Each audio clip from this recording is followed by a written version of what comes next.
হুঁশিয়ারি পুতিনের। ট্রাম্পকে শান্তিতে নোবেল পুরস্কার দিতে পাকিস্তানের সুপারিশ। জাতিসংঘে ইসরায়েলকে তুলোধুনো করল পাকিস্তান, চীন, রাশিয়া ও আলজেরিয়া।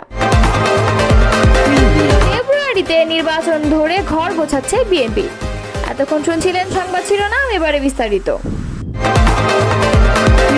রাশিয়ার প্রেসিডেন্ট ভ্লাদিমির পুতিন হুঁশিয়ারি দিয়ে বলেছেন, ইউক্রেন ও মধ্যপ্রাচ্যের চলমান উত্তেজনা বিশ্বকে তৃতীয় বিশ্বযুদ্ধের দিকে ঠেলে দিচ্ছে। তার মতে এই দুটি অঞ্চল এখন মারাত্মক সংঘর্ষের সম্ভাব্য কেন্দ্রবিন্দু হয়ে উঠেছে। শুক্রবার সেন্ট পিটার্সবার্গ আন্তর্জাতিক অর্থনৈতিক ফোরামের মূল অধিবেশনে ভাষণ দিতে গিয়ে পুতিন এ হুঁশিয়ারি দেন। রুশ প্রেসিডেন্ট বলেন, বর্তমানে বিশ্বজুড়ে সংঘর্ষের বিপুল আশঙ্কা লক্ষ্য করা যাচ্ছে। আমরা বৈশ্বিক যুদ্ধের আশঙ্কায় উদ্বিগ্ন। সব সংকটেরই শান্তিপূর্ণ সমাধান হওয়া উচিত। তিনি ন্যাটোর পূর্বমুখী সম্প্রসারণের সমালোচনা করে বলেন, এই জোট বারবার রাশিয়ার নিরাপত্তা উদ্বেগকে অগ্রাহ্য করছে। এটি পশ্চিমাদের উপনিবেশবাদী নীতির আরেকটি রূপ মাত্র। পুতিন এ সময় দাবি করেন, মার্কিন প্রেসিডেন্ট ডোনাল্ড ট্রাম্প তাকে আশ্বাস দিয়েছেন যে ইরানের বুশেহর পারমাণবিক স্থাপনায় রুশ কর্মীদের নিরাপত্তা নিশ্চিত করতে যুক্তরাষ্ট্র সহযোগিতা করবে। মধ্যপ্রাচ্যের সঙ্গে পুতিন বলেন, ইসরায়েল যদি সত্যি ইরানের সর্বোচ্চ ধর্মীয় নেতা আয়াতুল্লাহ আলী খামেনিকে হত্যা করার কথা বিবেচনা করে থাকে, তবে আমি আশা করি এটি কেবল কথার কথা হিসেবেই থাকবে। এর আগে রুশ প্রেস সচিব দিমিত্রি পেসকভ সেন্ট পিটার্সবার্গের কনস্টান্টিন প্রাসাদে স্কাই নিউজকে বলেছেন, ইরানের সরকার পরিবর্তনের কথা যারা বলছে তারা যেন মনে রাখে এটি শুধুমাত্র অগ্রহণযোগ্য নয়, বরং এতে দেশটিতে চরমপন্থার বিস্ফোরণ ঘটতে পারে। তিনি হুঁশিয়ারি করে বলেন, যারা আয়াতুল্লাহ খামেনিকে হত্যা করার কথা বলছে তারা যেন মনে রাখে তাতে তারা এক ভয়ঙ্কর প্যান্ডোরার বাক্স খুলে দেবে। আসন্ন 2026 সালের নোবেল শান্তি পুরস্কারের জন্য মার্কিন প্রেসিডেন্ট ডোনাল্ড ট্রাম্পের নাম আনুষ্ঠানিকভাবে সুপারিশ করছে পাকিস্তান, যা সাম্প্রতিক সময়ে পাক ভারত উত্তেজনায় মধ্যস্থতাকারী হিসেবে ট্রাম্পের স্বীকৃতি বলে জানাচ্ছে পাকিস্তান। শনিবার পাকিস্তান সরকারের অফিসিয়াল এক্স অ্যাকাউন্ট থেকে দেয়া এক আনুষ্ঠানিক বিবৃতিতে এমনটি জানানো হয়েছে। বিবৃতিতে বলা হয়, সাম্প্রতিক ভারত পাকিস্তান সংকটের সময় তারা সিদ্ধান্তমূলক কূটনৈতিক হস্তক্ষেপ এবং গুরুত্বপূর্ণ নেতৃত্বের স্বীকৃতিস্বরূপ পাকিস্তান সরকার আনুষ্ঠানিকভাবে প্রেসিডেন্ট ডোনাল্ড ট্রাম্পকে 2026 সালের নোবেল শান্তি পুরস্কারের জন্য সুপারিশ করার সিদ্ধান্ত নিয়েছে।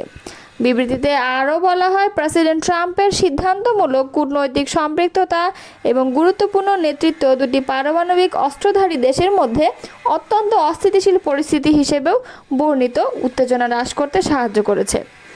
সম্ভাব্যভাবে একটি পূর্ণাঙ্গ যুদ্ধ রোধ করেছে যা লক্ষ লক্ষ জীবনকে বিপন্ন করতে পারত। বিবৃতিতে আরও বলা হয়, একটি গুরুত্বপূর্ণ মুহূর্তে ইসলামাবাদ এবং নয়াদিল্লি উভয়ের সঙ্গে জড়িত হয়ে প্রেসিডেন্ট ট্রাম্প দুর্দান্ত কৌশলগত দূরদর্শিতা এবং দুর্দান্ত রাষ্ট্রনায়কত্ব প্রদর্শন করেছেন।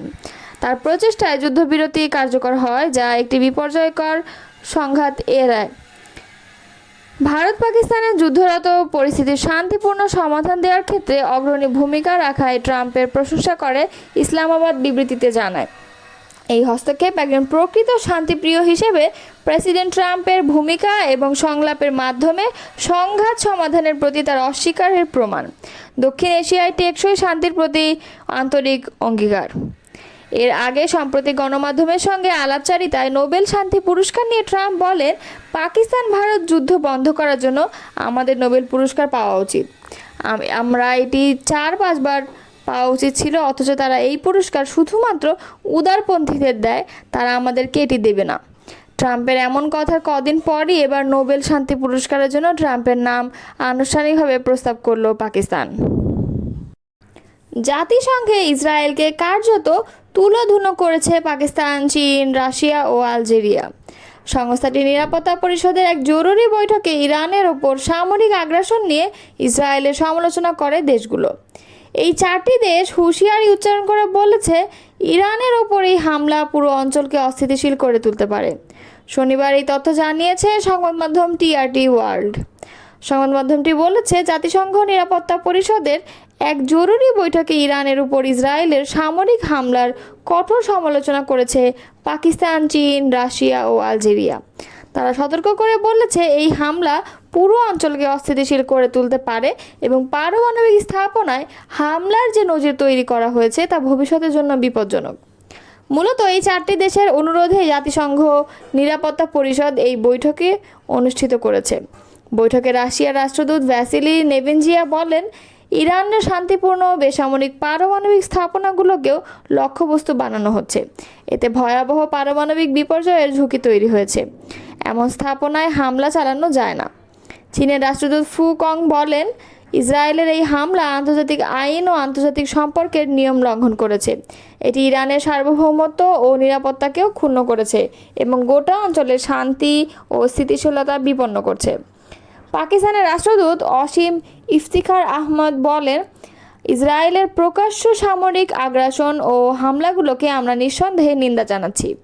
এটি কেবল একটি দেশের জন্য নয়, গোটা অঞ্চলের ও বিশ্ব শান্তির জন্য গভীর হুমকি।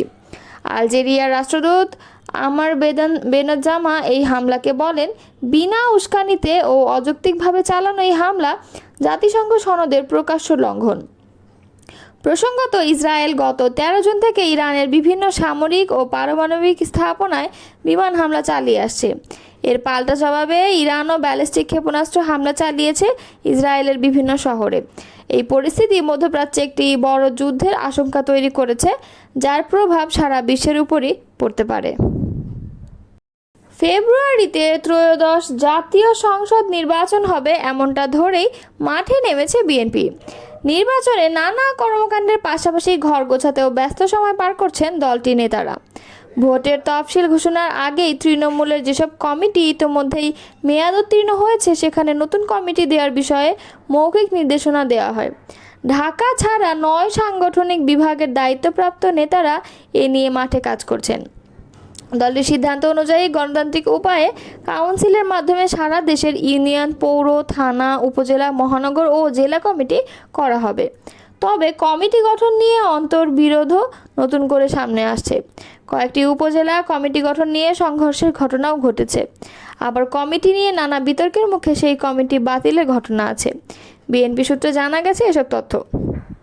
এদিকে বিগত আন্দোলন সংগ্রামে সক্রিয় ছিলেন, নির্যাতিত, ক্লিন ইমেজ ও দলের প্রতি আনুগত্য এমন নেতাকর্মীদের কমিটিতে যৌথ মূল্যায়নের কাজ করার বিষয়ে বিএনপির হাইকমান্ডের নির্দেশনা রয়েছে।